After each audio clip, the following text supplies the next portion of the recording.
Piano casa parzialmente dunque impugnato dal Consiglio dei Ministri, a questo punto quali sono le mosse da fare per arrivare a una ridefinizione di questo provvedimento?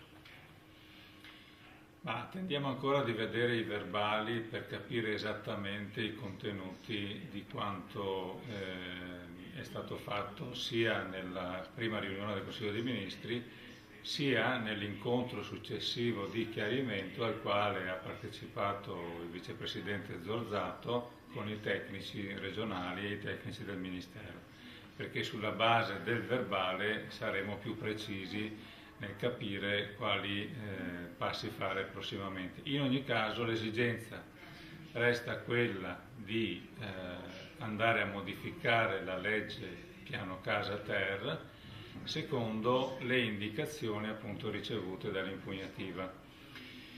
Secondo il presidente Zorzato e il vicepresidente Zorzato, i comuni, così come è scritta la legge, hanno già potere di intervento e di limitazione sulla possibilità del piano casa. Secondo noi assolutamente non è così.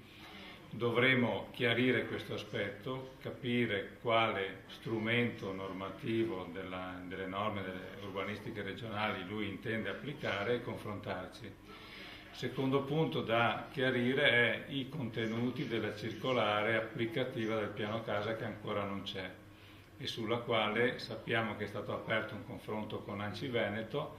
C'è bisogno quindi di una fase di interlocuzione aperta tra la commissione urbanistica, l'assessore Zorzato e i tecnici della giunta e i rappresentanti di ANCI Veneto per arrivare a definire tutti i contenuti e fare in modo che questa fase di incertezza venga chiusa al più presto possibile, perché chi è pronto a fare gli interventi ha bisogno di chiarezza ed evitare ricorsi penalizzanti per tutti.